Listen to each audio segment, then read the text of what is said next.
up, though? Huge breaking news. The Lakers have traded for Luka Doncic. Yes, that's right. Anthony Davis is on his way to Dallas, which is just, first off, I was shocked. Mike the Expert texted me this morning, and I thought he was trolling because I know he's a major Lakers fan. I was like, this is just a joke. This is not real. Go to look it up and almost fall out the bed when I see it is a real trade and actually happened. So they're saying basically that Dallas felt like Luka had a real issue with staying in shape, and this is why they parted ways with him. Number one, I'm just like, why not have a bidding war? Because you can't imagine what someone's going to give you for Luka Doncic. They're going to give you the world. We're talking about a guy that's a top 5 player, that's already a Hall of Famer, and he's only 25 years old. So you trade him out for a guy that's over 30, who is still a top 10 to top 20 player, and only get 1 first-round pick. That's crazy. I'm like, if Rudy Gobert goes for multiple first-round picks, what do you get for Luka Doncic? But anyway, let's talk about who won in the short term and the long term. In the short term, the Dallas Mavericks definitely won this trade. You pair AD with Kyrie Irving. Now you had a classic big and point guard, matchup. On top of all that, AD came out and said, hey, I don't want to play center anymore. Now he's playing with Gafford and Lively, and him and Lively and Gafford on the pick and roll. Oh my gosh, you got pick and roll, pick and pop. There's so much you can do with that. Now, him and Kyrie Irving, dynamic. I don't think that this is going to really set the Mavericks back. I think it's going to push the Mavericks forward. You do have to replace Luka scoring, which I feel like Kyrie Irving is definitely going to get more buckets. We know this is a guy that can go for 50 at any point, and we know AD pencil him in for 20 and 10 every night. So I think this actually makes the Mavericks a real competitor if they can get enough piece. You're going to need a shooting guard to replace Luka. So we're going to see how that pans out. Maybe you make a trade and you bring back Tim Hardaway Jr. or somebody else that can go in here and give you like 15 points and be a 3-and-D guy.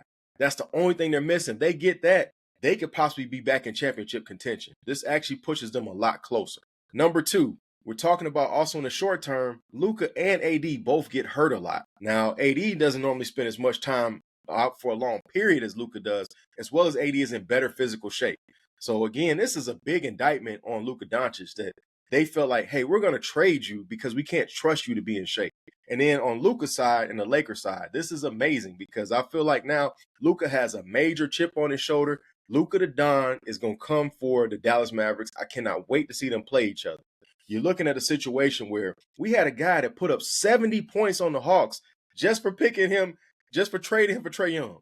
He took it personal and put 70 on the Hawks, gave him a 70 piece because he took it personal about, hey, I didn't play for Atlanta. I ended up playing for Dallas. You guys traded me because you wanted Trae Young over me.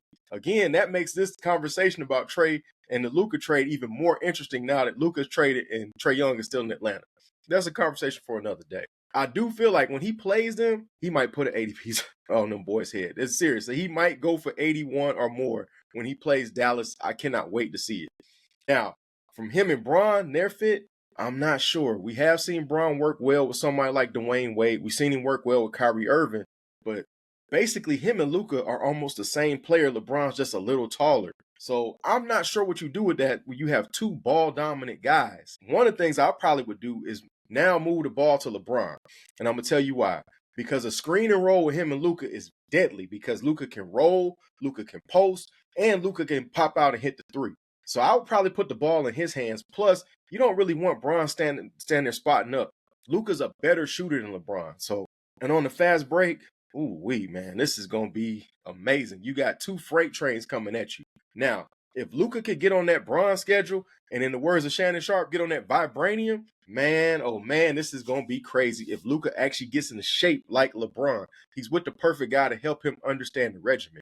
So in the long term, the Lakers won. I had to put this on. I used to coach youth basketball. One of my teams was the Lakers, so I had to put this on because Rob Pelinka, you robbed them boys without a handgun and a ski mask. You completely fleeced Dallas. You only gave up a first-round pick, and you still kept Austin Reeves, and you kept Hatcher-Moore. You didn't give up any major role players or rotational guys. That's amazing. I feel like you fleeced them because you should have paid a higher price. So hats off to Rob Pelinka. Amazing, amazing move.